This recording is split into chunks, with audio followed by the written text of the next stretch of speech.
What's going on YouTube? I am LuboATM. How's it going? Welcome into another video.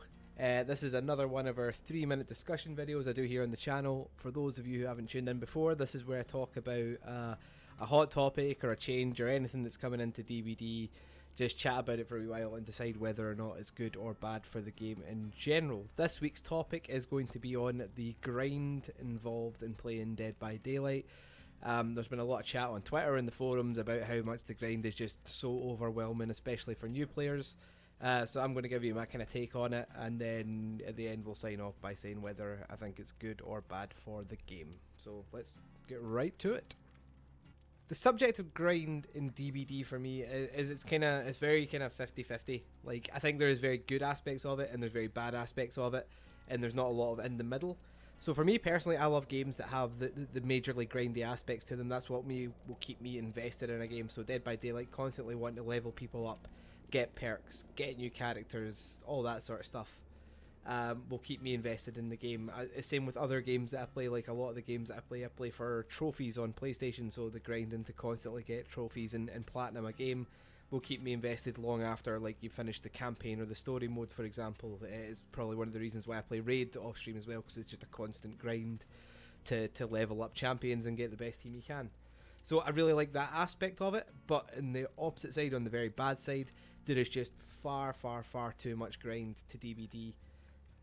I think it was probably a good system and a good infrastructure when the game was relatively new, or even to its kind of midpoint. But it's just got to the point now where if you're a new player, you're basically resigning yourself to you're never ever going to be able to max the game. You're never going to be able to max all the characters. You're never going to get especially like Survivor Side's not as bad as long as you can max someone and get all the perks on one person. You can kind of get the variation that you're looking for.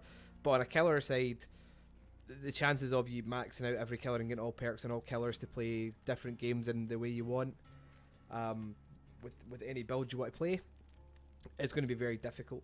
So if you look up on the screen now, we've got a tweet from Trickster Shadow. So if any of you guys don't follow Trickster Shadow on Twitter, go and give him a follow. He does a lot of great stuff. He does like the most optimum way to navigate your archives. Has a lot of good discussion points, puts up a lot of good videos and streams on Twitch as well, so go check out Trickster Shadow.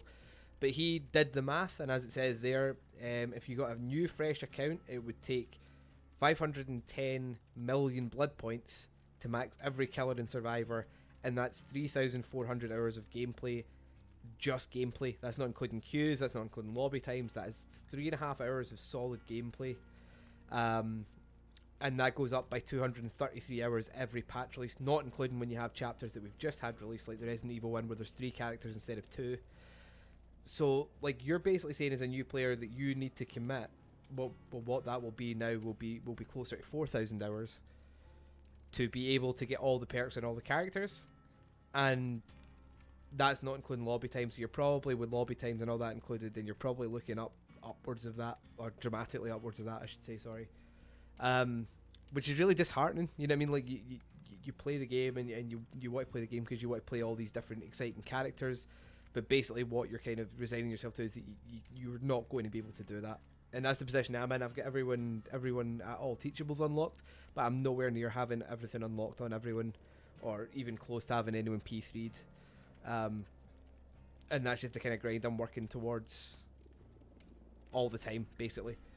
So, like, you look at it and the stuff you see on Twitter and in the forums at the moment is how do you combat that? How do you make it more achievable without removing the grind aspect of the game? One of the ones is that you remove the tiered system for the perks so that you don't have to do 3 tiers every perk, which I think would be a good idea.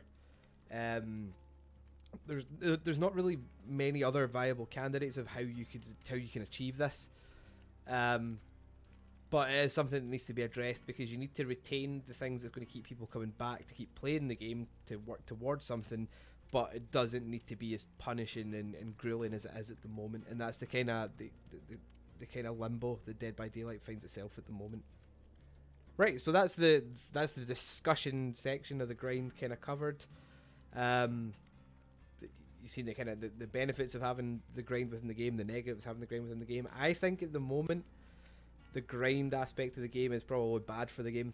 I think too many new players will just be like, I'm not like after like a couple hundred hours, they'll just be like, I'm never going to get anywhere with this, and meh, you know what I mean? I'll just leave it.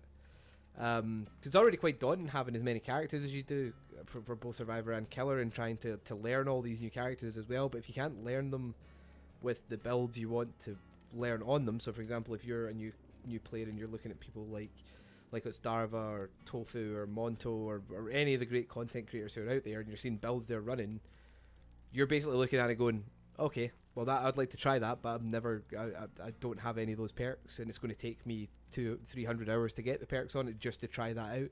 You know what I mean? It can be quite demoralizing, I think. So I think at the moment it's a bad thing for the game, and I think they should probably address it sooner rather than later, especially now that the fan base has grown and it's bringing in. You obviously seen the highest concurrent users since the Resident Evil chapter came out. So, you know, I think it's something that needs to be looked at fairly soon.